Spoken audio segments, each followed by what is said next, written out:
Bismillahirrahmanirrahim, menjelaskan tentang hukumnya menuduh zina. Nah, secara bahasa yang dimaksud dengan menuduh zina adalah ar-ramyu, melempar tuduhan. Jadi kalau secara syarak melempar tuduhan ala jihatit ta'yir. Jadi karena alasan untuk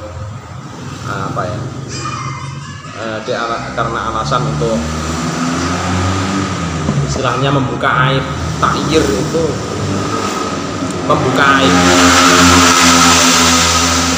Masya Allah, sepeda banyak diblong. Jadi alat jihad ta'yir itu membuka aib. Asalnya dari kata ayyara yu'ayyiru ta'yiran. Jadi membuka aib, menelanjangi. Jadi membuka aib litukhrija syahadatu bihima atau bizina. Jadi untuk dengan jalan mengeluarkan bukti. Jadi menunjukkan bukti bahwasanya orang tersebut memang telah melakukan zina. Jadi litukhrija syahadatu bizina. Jadi dengan mengeluarkan bukti bahwasannya orang tersebut melakukan zina. Jadi kalau qadzaf itu berarti rukunnya ada beberapa di sini. Syaratnya ada berapa di sini? Yang pertama berarti ada sighah penuduhan zina. Jadi ada sighah menuduh zina. Yang kedua tujuannya tersebut untuk mengungkap sesuatu yang seharusnya disembunyikan.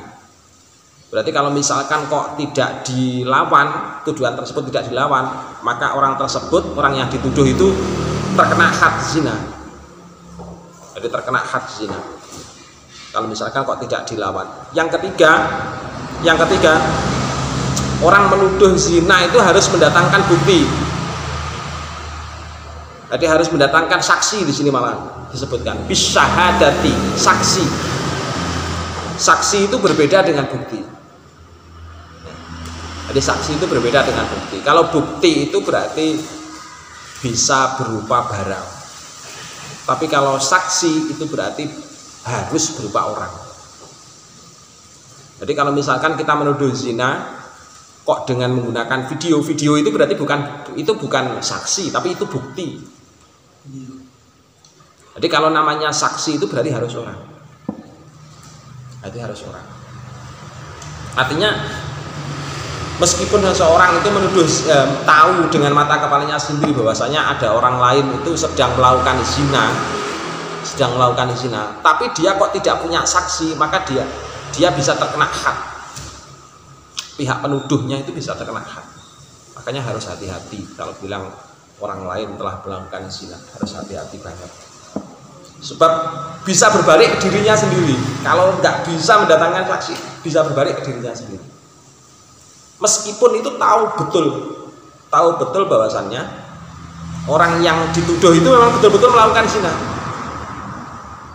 Jadi ibaratnya kayak gelas terus sudah dimasuki ibaratnya kayak ada pulpen masuk dalam gelas. Tapi kok nggak punya saksi, maka dia bisa terkena had zina, pihak yang menuduh. Sebab ketentuannya itu adalah harus bisyahadati. Jadi harus ada saksi. Ini yang harus hati-hati. Ya, makanya jangan gampang-gampang untuk menuduh zina. Jangan gampang-gampang untuk sampai menyatakan orang lain itu melakukan zina, apalagi hanya berbekal dengan video. Sebab video tidak bisa menjadi saksi. Paham ya? Paham. Nah, terus wa idza qadhafa ghairahu bizina. Kalau ada seseorang itu menuduh zina orang lain, misalkan dengan sampai mengucapkan lafaz zanaita, kamu itu telah melakukan zina, misalkan. Kok ada orang kok menuduh orang lain seperti itu, fa'alaihi haddul qadhaf. Maka bagi orang penuduh dan bagi orang yang dituduh itu bisa terkena haddul qadhaf. Terkena pidananya namanya pidana menuduh zina. Nah, pidananya berupa apa saja? Samanuna jaldah. Jadi dicambuk sebanyak 80 kali. Kama sayati hada ilam yakun al-qadhif aban au umman. Dengan catatan pihak yang menuduh tadi itu bukan aban au umman.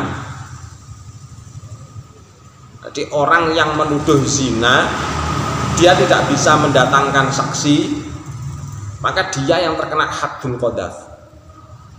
Terkena haddul qadhaf berapa? Dicambuk sebanyak 80 kali. Kecuali pihak yang menuduh itu ibunya atau bapaknya.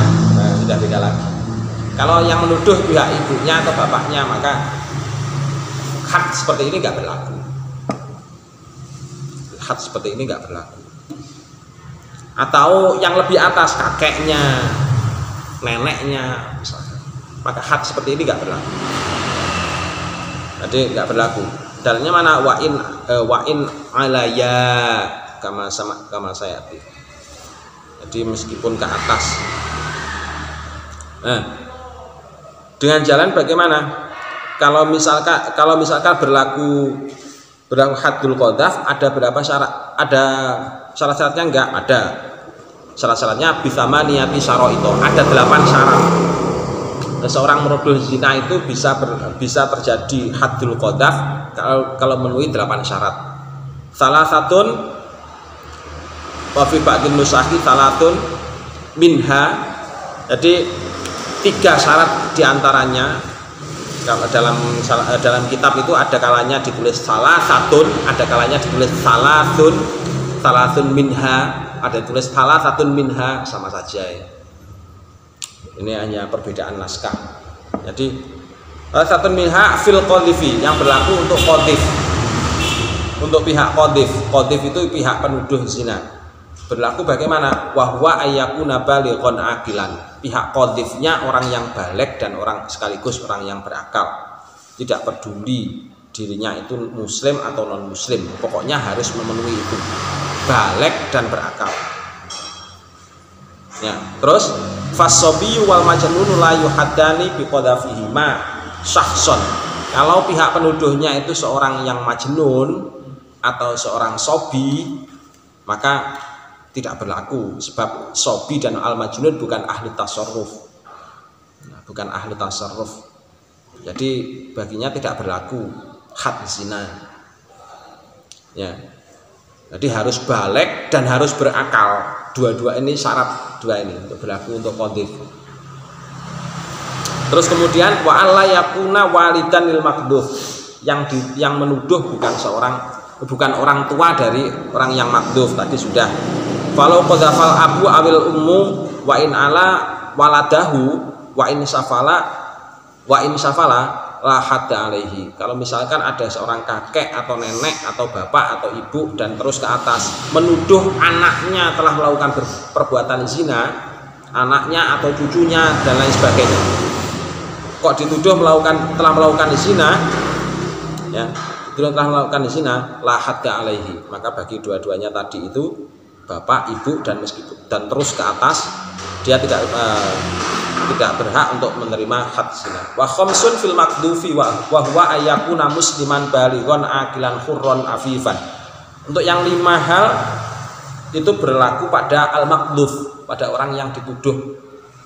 Apa saja syaratnya? 1, syaratnya adalah pihak yang dituduh itu seorang muslim.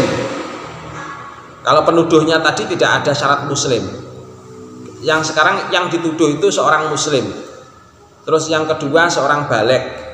Yang ketiga seorang akil. Yang keempat seorang hurron, merdeka. Hurron. Terus kemudian yang kelima adalah afifan. Afifan itu terjaga. Perempuan laki-laki terhormat atau perempuan terhormat. Anizina fala hatta biqadhafi syakhsi kafiron au shaghiron au majnunan au raqiqon au zaniya.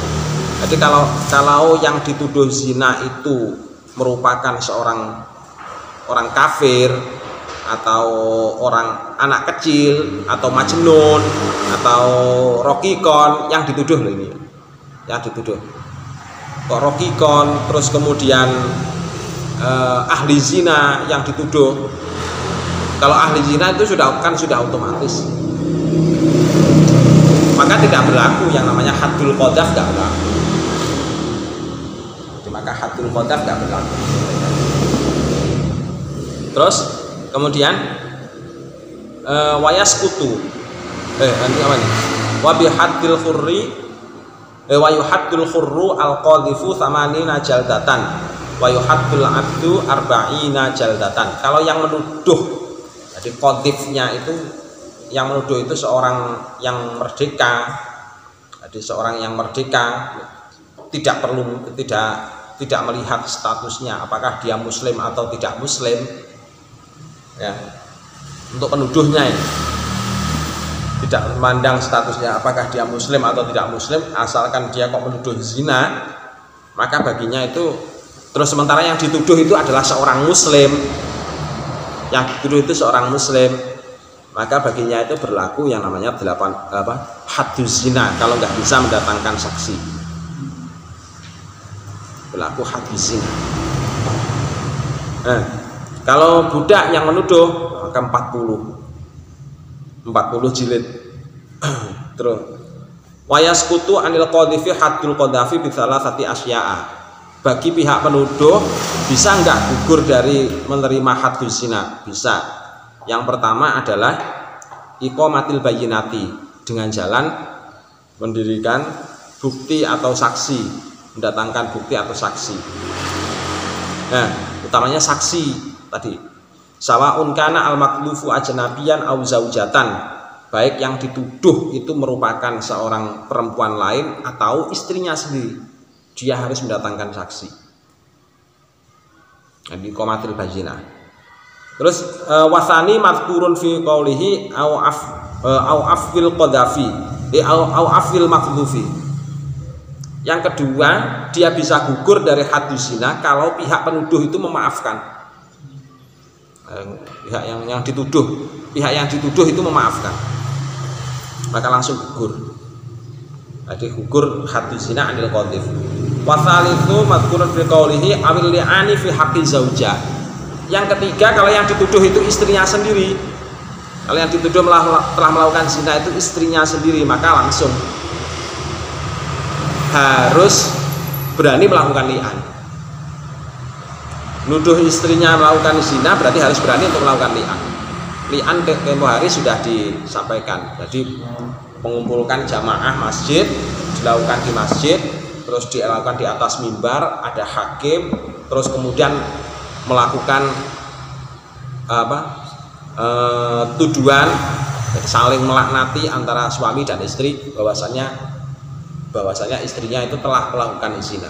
Kalau misalkan ada anaknya harus dikatakan sekalian, anak ini termasuk hasil zina apa bukan?